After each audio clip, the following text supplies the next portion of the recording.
Welcome to today's edition of It's Still Billy Joel to Me, the official live stream of Billy Joel Completely Retold on Facebook, where it's always 9 o'clock on a Saturday. Alright, for today's episode, I went digging into the files, found a file of an old magazine. I don't actually have the magazine, but it's Billy Joel's first major interview with a publication. It was a publication called Crawdaddy. And you can see he got the cover story here. November 1978. It says, Billy Joel, The Stranger in Paradise by Timothy White. Timothy did a lot of articles with Billy over the years, so I'm sure they became friends over this. All right. I'm going to just skip on the index page. You can see they put a picture of him there. It says, page 40, Naked Came the Stranger. Billy Joel did not get it right the first time, or the second, or the third. It's been a rough road for the street kid, but let's not judge the new superstar too quickly. Though we share so many faces, he sings, there are some we never tell. In this first major interview, Joel reveals the chilling depths of his torment and triumph. It was just like one flew over the cuckoo's nest. The story by Timothy White.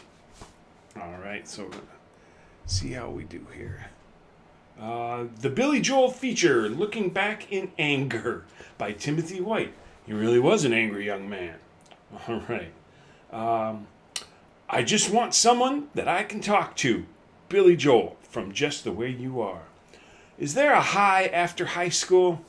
For the lucky kids, that's a one-liner after the pep rally. But for all the faceless hitters and greasers slumped down in an army of small-town Chevys, the question is a source of dread.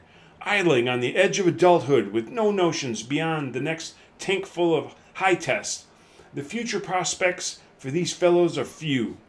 The front seats of their machines all too swiftly empty out, and a dense grit of confusion, self-doubt, and acrimony grinds up from the gearbox.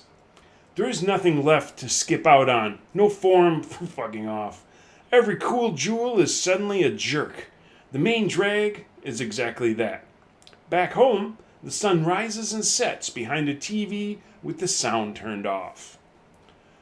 So you tell your boss you'll be staying on at the gas station, the lunch counter, the box factory, or, if your name is Billy Joel, and you've got your own crummy apartment in Oyster Bay, Long Island, New York, you eventually accept the job dredging oysters off a barge, 'cause you never even scored a diploma. Days dissolve, nights drip in. The stoic guys, for whom a blank grin is a secret virtue, set their young jaws and nurse a beer with a vague belief in some distant reward. A few nervy types like Joel, who murmurs about being a recording artist, cling to the rope ladder of an already frayed dream, hoping the sheer force of this grip will lift them out of the awful boredom. The rest sink into inarticulate self-pity, surrender their simple ideals, and slowly, surely unravel. Well, this is kind of a Debbie Downer. So, William Joseph Martin Joel, now 29, has long been a dark horse in this great American derby, and on meeting him for the first time, many are surprised at what they see. Contrary to widespread presumptions, he is not tall, cocky, a smooth-faced Long Island brat, but instead rather shy, ruddy-faced, and muscular in a squatty way. His intense parlance often punctuated with a D's or a doze. The next page you can see is a picture, obviously from the 52nd Street era, with that checkered suit and black tie that he wears on the album cover. And you can see what his teeth look like before he got them capped. All right. When asked, Joel speaks in a humble rasp about his broken home, teenage gang involvement, threadbare upbringing, and ferocious, all-encompassing hunger.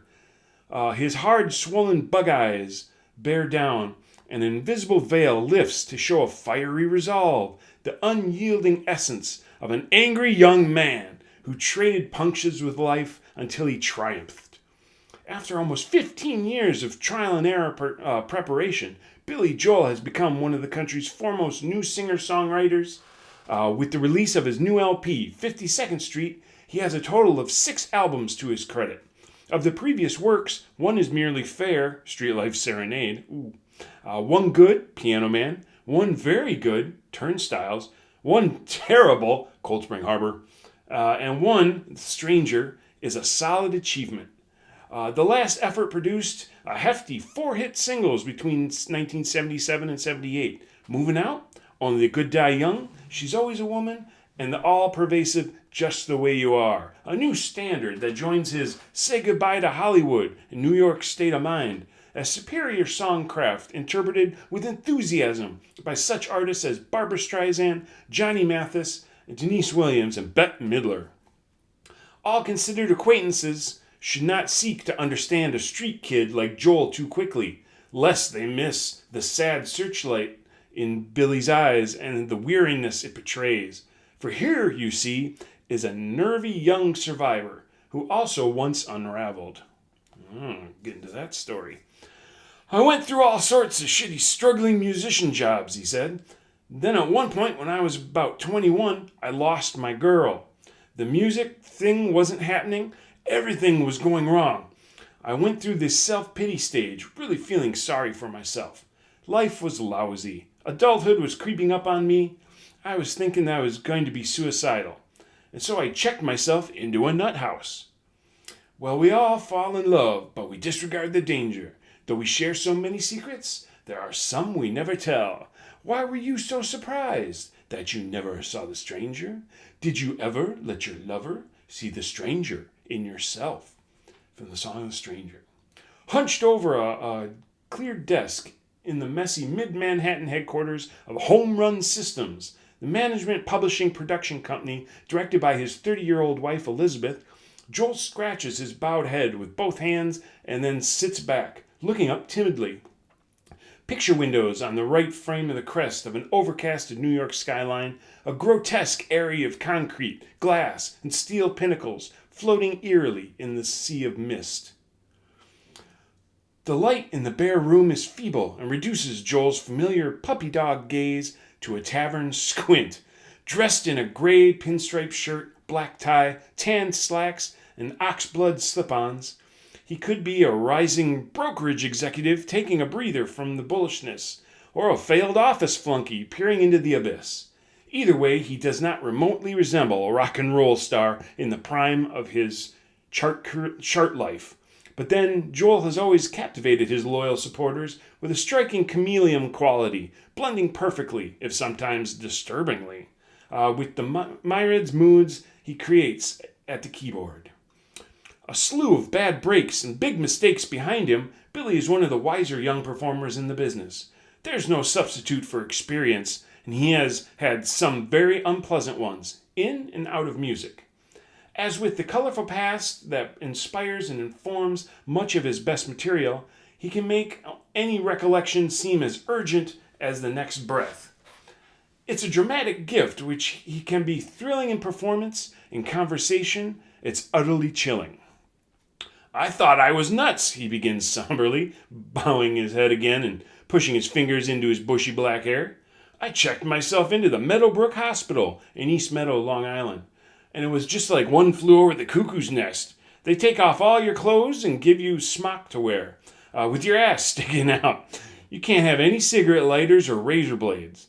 There are bars on the windows, and you sleep in a room where all the beds are all side by side, and you're next to people who are kicking alcohol and trying to kick junk.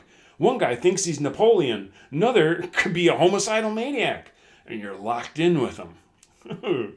You get up in the morning and they give you your Thorazine. You have breakfast and they give you another tranquilizer.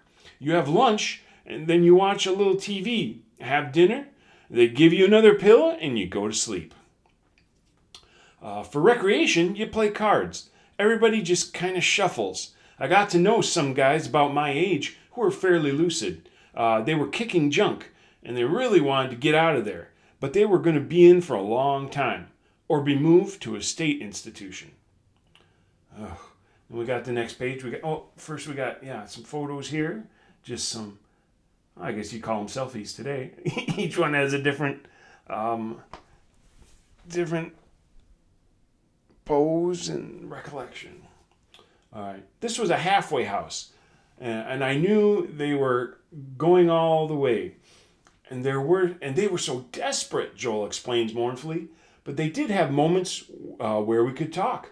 One guy, who I thought could really get his shit together, freaked out and tried to escape. And I saw the cops come in for him.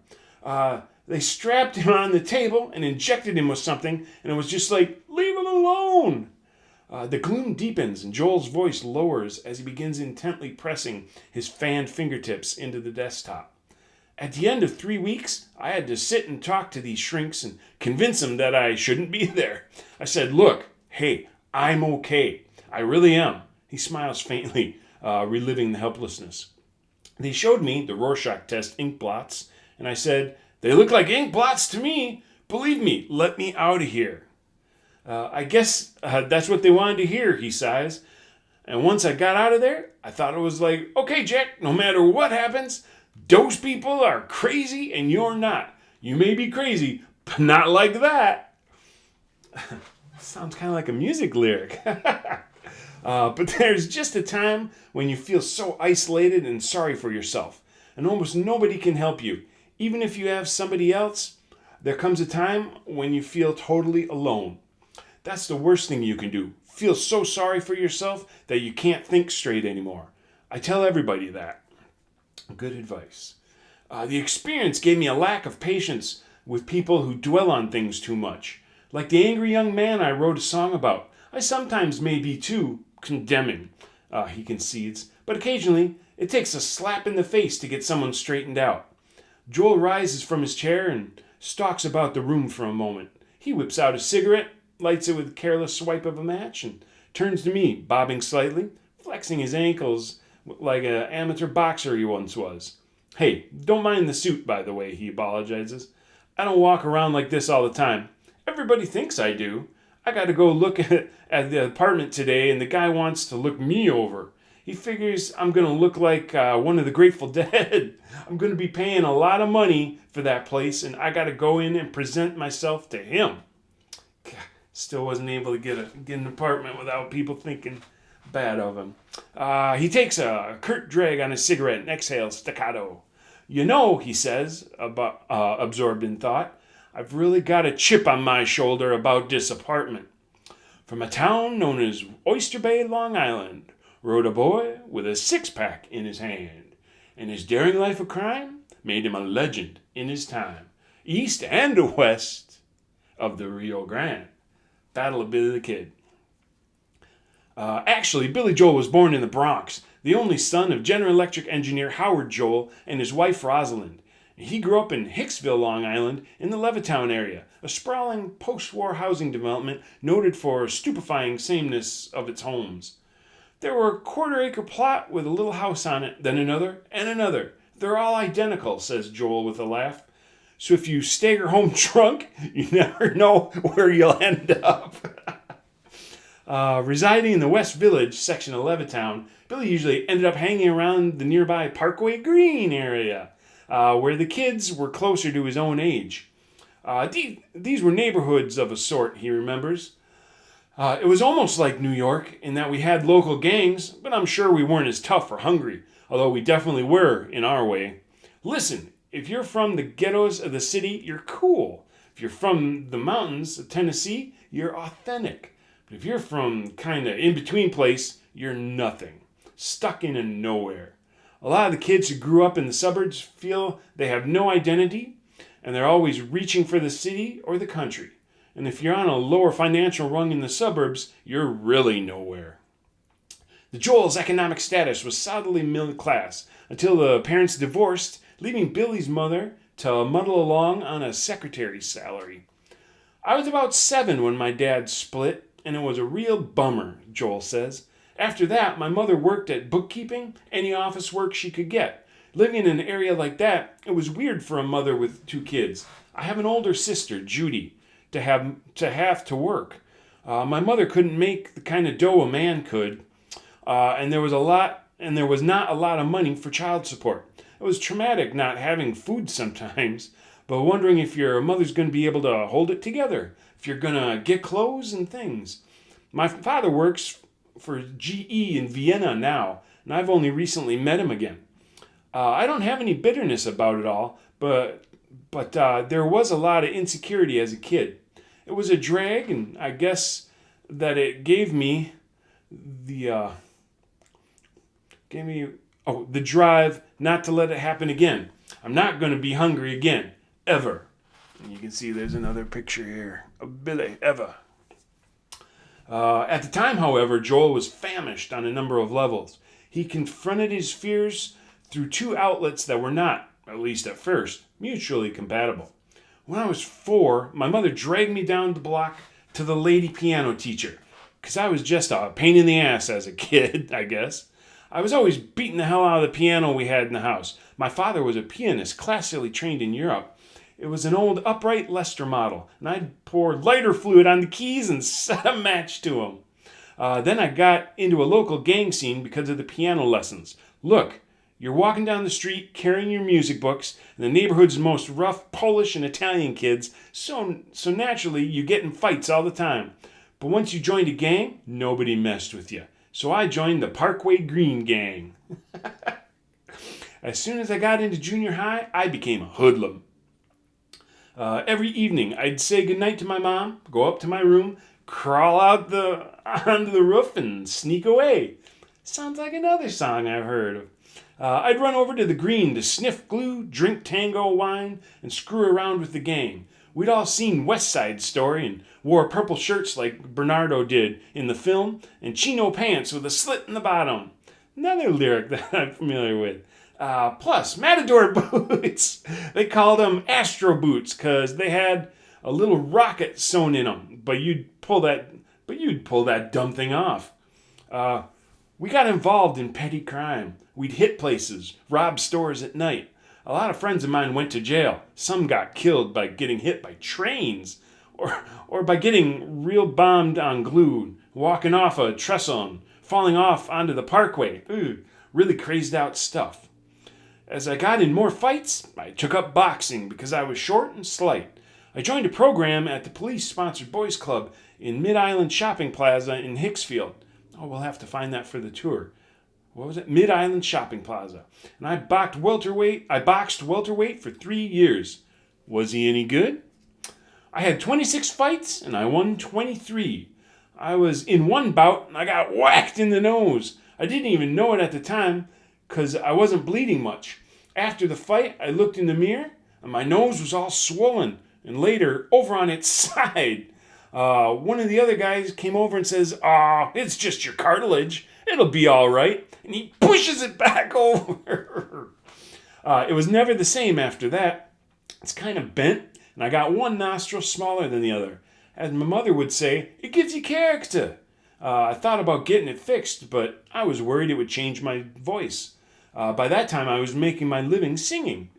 Joel's first group was called The Echoes. In 1964, it was 1964, and every block had a band playing Beatles and Ventures hits on Mosrite guitars, each plugged into a tiny Ampeg amplifier. Suddenly, the boy with the piano books under his arm was in demand. When these guys asked me to join them, I couldn't figure out why. But we'd play at parties, and when somebody wasn't singing, they'd drop the microphone in the back of the piano, which sounded horrible, so I got an organ. It was a Vox Continental with the orange top, same as Dave Clark 5's. Looked great, sounded dinky as hell, just like theirs did. My favorite band was the Zombies. Rod Argent had some great keyboard riffs. Dressed in blue jackets with velvet collars. More lyrics. God, that whole song was written there. The Echoes became a hot ticket at church dances and the teen canteen at Hicksville High. When the Sign with Joel kid with the attempted mustache would lean over his Vox to sing his own material, the bleach blondes in black stockings cluttered around the stage would go wild with salacious admiration. Particularly effective was the Beatlesque Now That She Is Gone, whose melody bore an odd similarity to No Reply. Now that she's gone, I just sit and cry. Usually the girls would dance with girls and guys would stay on the sidelines and give their opinions. Yeah, she's cool. But they had patrols outside with flashlights, checking the bushes for couples. All the kids knew the safe places to go, though, and if you were a musician, you got to meet more girls than most. I was at that age when you try to get this girl to come outside with you, and if you're horny enough, you'll tell somebody anything. Please, I forgot all that stuff your mother and nuns told. Oh, please, forget all that stuff your mother and the nuns told you. I'm right and they are wrong. I've got to get in your pants. When I wrote Only the Good Die Young, the point of the song was not religion. You Catholic girls start much too late, but lust. Come out, Virginia. I'll tell you anything you want to hear. Already an FM favorite, Only the Good Die Young was released as a single last May, but not without some trepidation on the part of Joel and Columbia Records.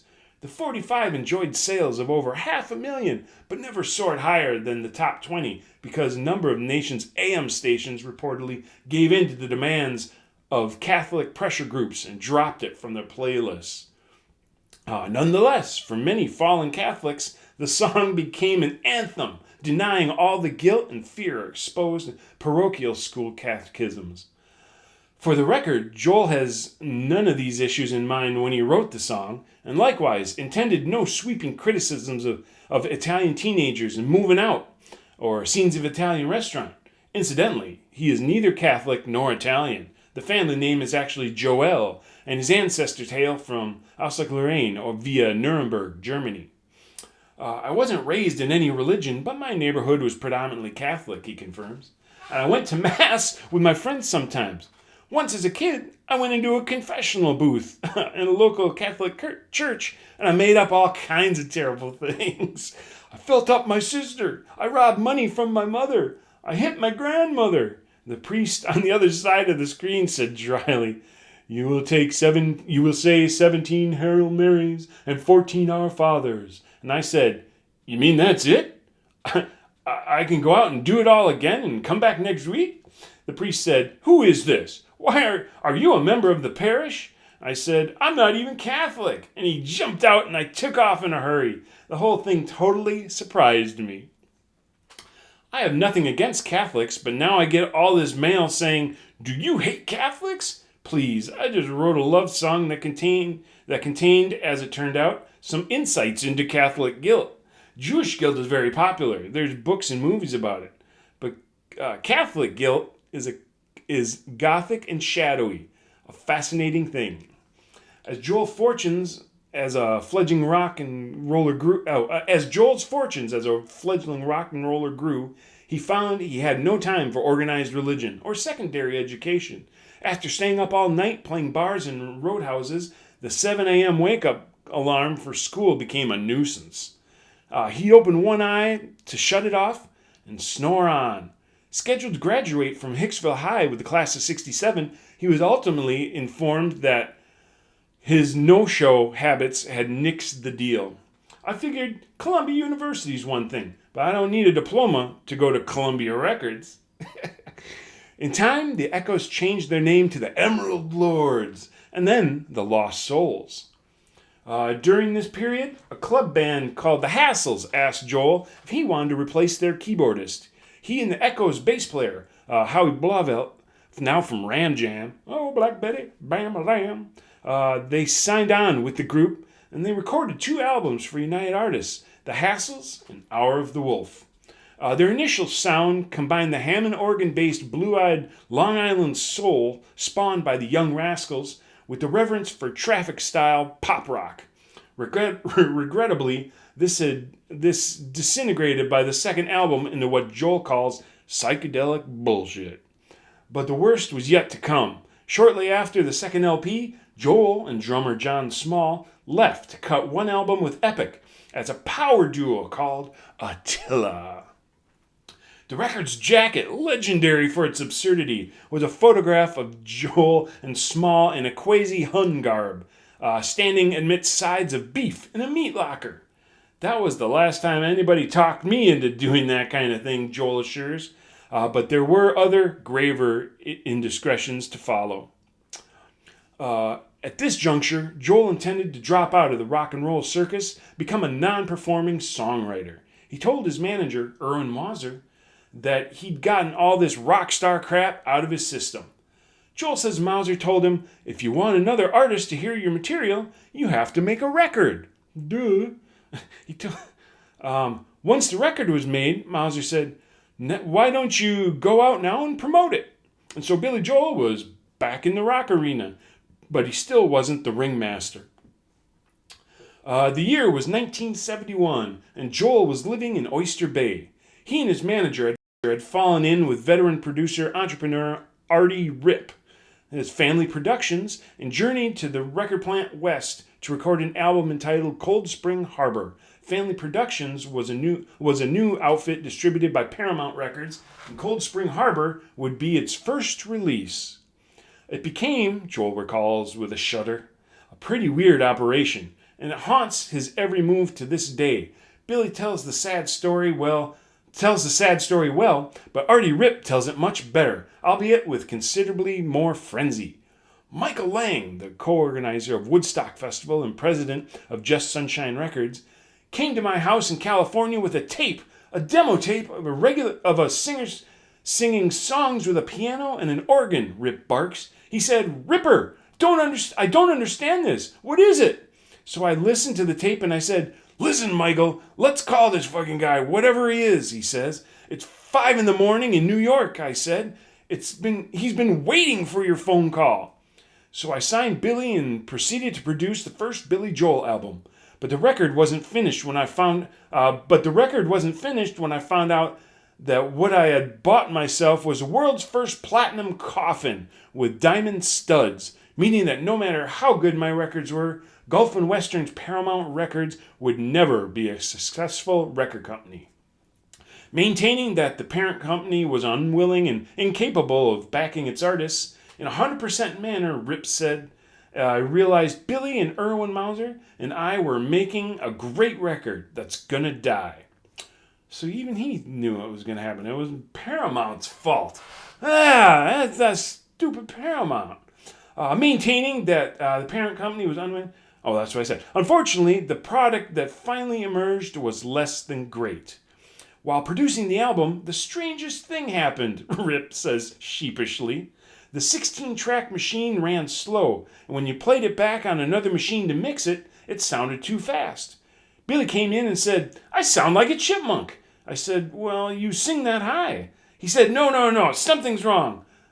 Someone speeded up the tape. None of us were aware of it, okay? Nor did we want to pay attention to it. So the musical backup sucks. The mixes suck, and the fidelity on the record sucks. I said, Billy, it doesn't matter if it's fast. Doesn't matter if it's slow. Paramount ain't gonna bring this record home.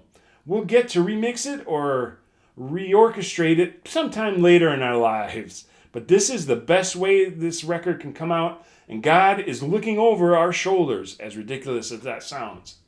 Pretty ridiculous, Artie, but no match for the album, which was released by Paramount in this incredible condition.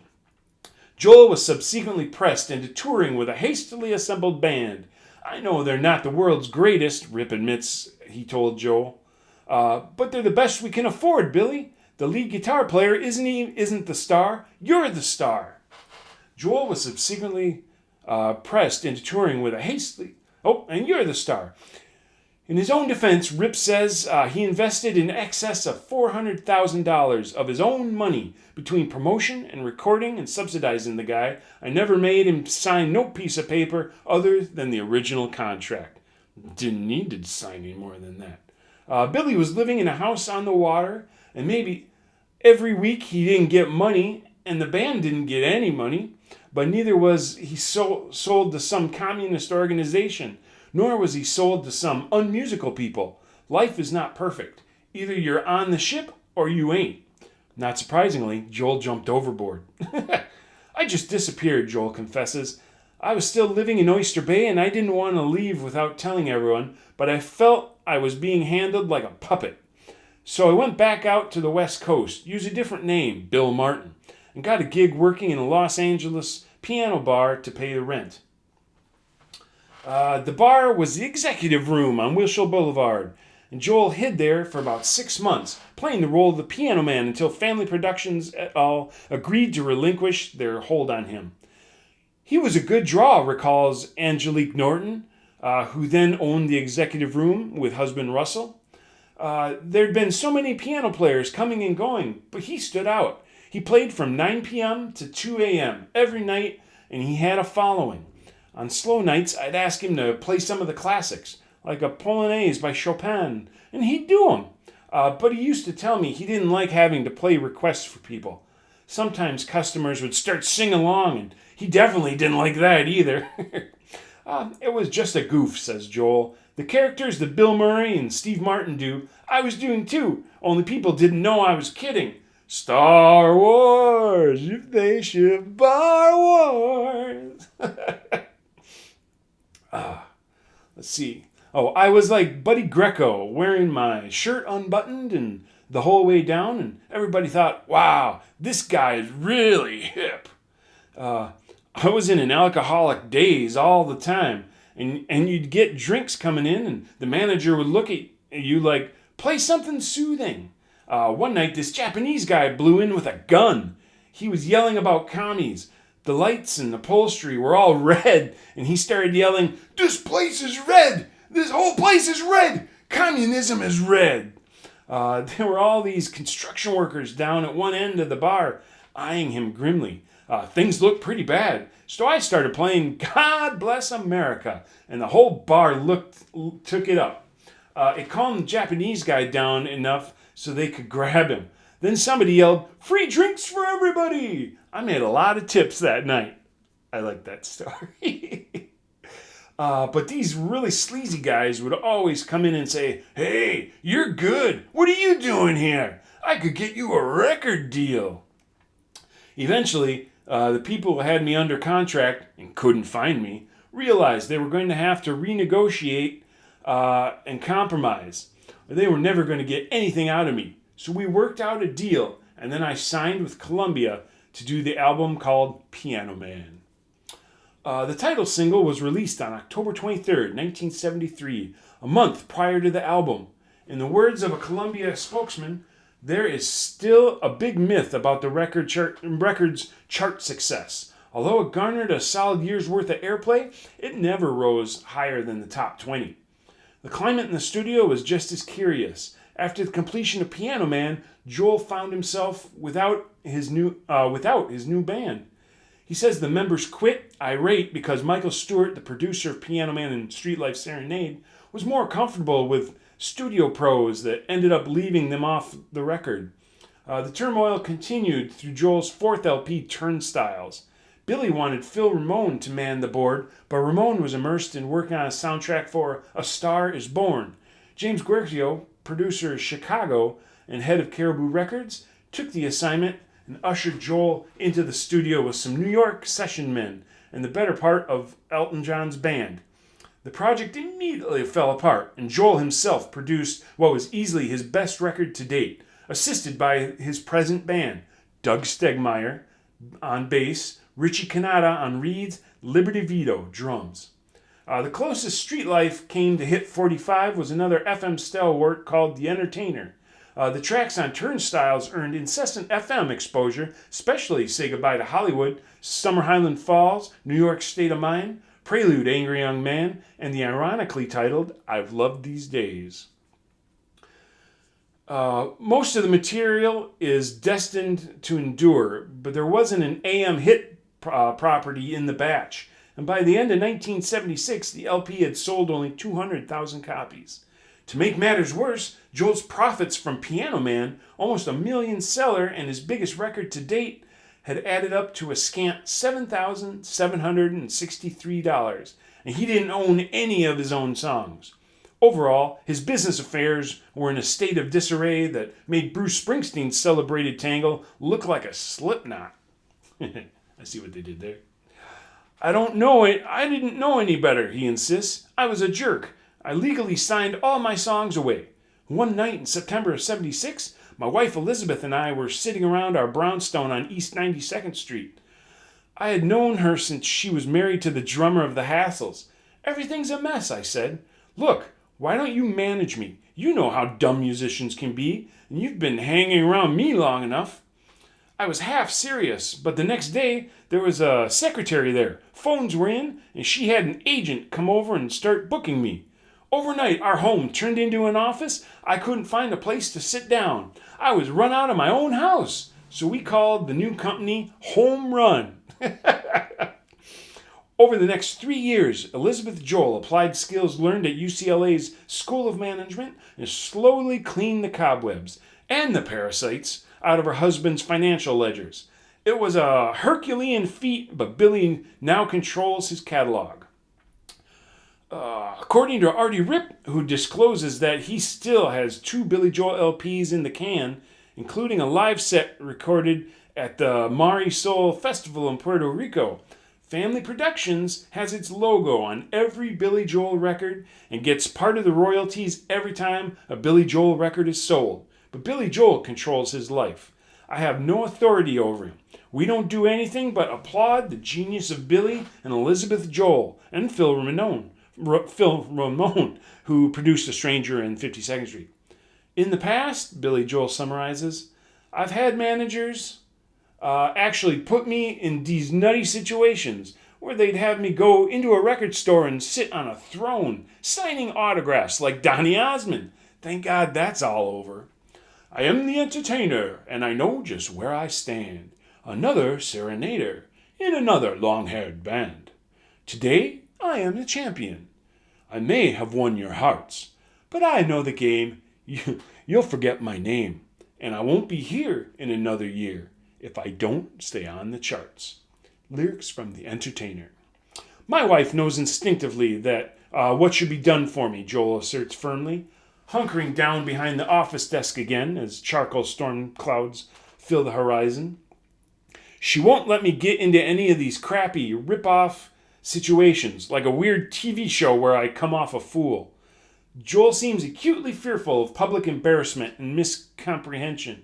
For the last 5 years, he's been almost completely ignored by the national press, especially publications that specialize in music coverage. Rather than feel slighted, one suspects he might have his hands full with the limited attention. It's possible his testy attitude to public exposure could be a reflection of the behind-the-scenes chaos his career has weathered. But when the talk moves from business phrase to the background of many of his songs, a more intimate urgency emerges. Many of his best-known songs are structured as sharp reactions. They have a choleric bent, sounding as if they were intended to sternly scold, instruct, or spite. Most of them are unquestionably aimed at a specific target, and Joel bristles when he inadvertently becomes the bullseye.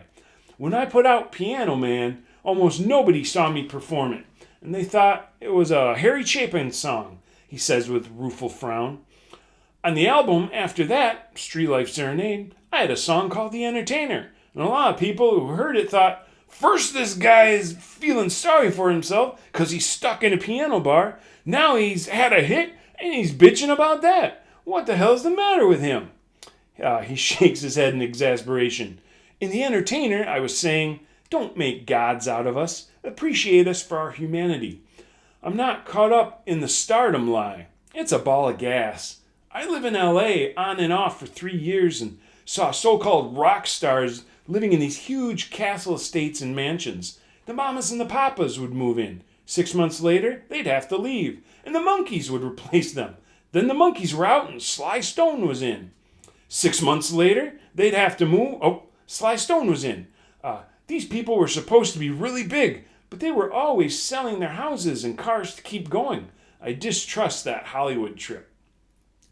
The whole thing came to a head for me one night when I was watching the Midnight Special, and it was so damn jive.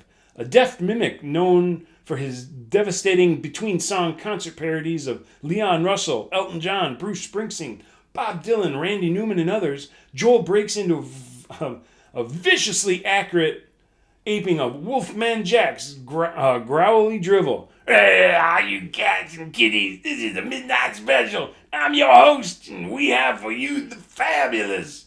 I'm watching this jive he spits, And there were all these spaced out kids from Bakersfield doing the MS clap. He lifts his palms high on his head and clubs them together vacantly. Someone who had nothing whatsoever to do with rock and roll was co-hosting the show, and it was inane jive after jive after jive. I had a guitar with me. I only know 3 or 4 chords, but I started playing in front of the TV singing, "I'm the entertainer, and I'm so full of crap." I ended up with 25 verses, and I had to chop it down. I had to do the midnight special once, and I hated it. They were gonna put Billy Preston's big neon Billy sign behind me, and then get me on the Art Deco stage behind the white piano. I told them, "Get away from me," and did my bet on a plain set. We got a nice picture here of Billy there. Oh, we're on the last page, so thanks for hanging around, guys. As Joel discusses the inspiration for each song, he seems to wrestle with the instinctive agitation, as if he wants to explore its message but bury the hatchet that sparked it. Reflecting earlier on his stint at Meadowbrook Hospital, his tone has been tender and compassionate, but, he admitted, the experience gave me a lack of patience with people who dwell on things too much. One frequent criticism of Joel's work is that it's too judgmental, too cynical. I don't get judgmental unless I put myself through the same thing, he argues. I don't like to preach either. At the time I was writing Captain Jack, for instance, I saw so many good friends of mine being so stupid with one drug or another. It wasn't, "Don't take drugs! Drugs can be fun." It was more like trying to smack somebody in the face, saying, "Don't do it because it's hip. It's sicko song, but it's what I call a look out the window song." I've heard people say, "My, he's full of vicious attacks," but it's just meant to be the other side of the question. I'll write a love song, but then distrust the sentimentally and want to write about a bitter, sarcastic side. I don't want to write a totally mushy love song, because there's always that 20% of love that's like a stab in the gut. "You sound like an angry young man." "Well, I guess at one point or another, I've been an angry young man," he retorts. But I wrote that particular song to say there's professional angry young men who have no principles or philosophy except to be angry. It was inspired by a fellow who called me up one night in 1975. He used to work for me as a road manager, and he was doing a terrible job, alienating everybody. He had this attitude that he's always right and everybody else is wrong. He had very noble and idealistic thoughts, and maybe he was right, but real life just wasn't like that. All that misdirected anger gets boring. I had to fire him, and it took months because I had never fired anyone before. So he called me up and said, "You're just like everybody else. You're washing your hands of me. You're like Pontius Pilate." I really felt bad when I got off the phone, but then I thought, wait a minute, if he thinks he's Pontius Pilate, then he thinks I'm Jesus Christ. What rage brought on New York State of Mind? I was moving back to New York from LA in the beginning of 75 when the Apple was having its financial problems. There was all this anti-New York sentiment in Hollywood. I got defensive about it, thinking, I'm from New York and I'm not that bad. I told them if New York's going down the tubes, all the New Yorkers are going to move out there. They wouldn't want that to happen, would they? The day I got back to the city, I wrote that thing in about 20 minutes. I had this image in my mind of Ray Charles singing it at the opening of the World Series. It was one of those spontaneous vomit kind of things, but I hate to use that word. Erection? That's a better word. It was like an erection. It just happened. Jumping ahead to 52nd Street, Joel reveals that the album's original title was Stiletto. I haven't heard this before. Stiletto is a neat song on the record about masochism and castration, he assures, an odd fire in his eyes. It's about a woman, a bitch, wielding a stiletto. Figuratively, it's a good, tough title, but it wouldn't be fair to give the album that kind of stigma. I got halfway through the record when I realized that most of the writing happened at A&R Studios, whose entrance is on 52nd Street. The street used to be known for all these funky jazz clubs. The music on the record was a real urban, slightly jazzy feel, from a song called Rosalinda's Eyes, about a Cuban exile, to Big Shot in Zanzibar, which is about a dude in a club called Zanzibar. Oh. Myself, I don't go to fancy clubs like Studio 54. I prefer the underbelly bars, where I can dress crappy and ease in without somebody yelling, "There's Billy Joel!" I'm not looking for the seedy side like Tom Waits. I'm after the norm. Like many public figures, Joel insists he prefers to be anonymous, but he carried the concept to an extreme in the unsettling The Stranger. What was the impetus behind that? Oh, maybe the song was a long time coming, he allows stiffly. It's basically about schizophrenia. I think everybody is schizophrenic to an extent. It's only when the other part of ourselves gets out of control that it becomes psychotic. For instance, I can write a nice ballad and then give the same somebody the finger in the next song. I'm so schizophrenic. There is a great difference, I say, between the straight-laced jacket and tie image you present on the album covers and in concerts and the Billy Joel I'm talking to. Maybe it's part of the schizophrenia, he replies, because the person you might think I am from the music is very different from who I really am. When I perform, I have a good time, but I'm very highly charged and in this state, in the groove. I do things and say things and don't know what I did. I go off stage and people say, "That was great when you did that." And I go, "What? What did I do? I don't remember."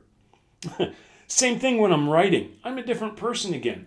I don't shave. I walk around in a strange, snarling state. I'm irritable. I lock myself away with my piano.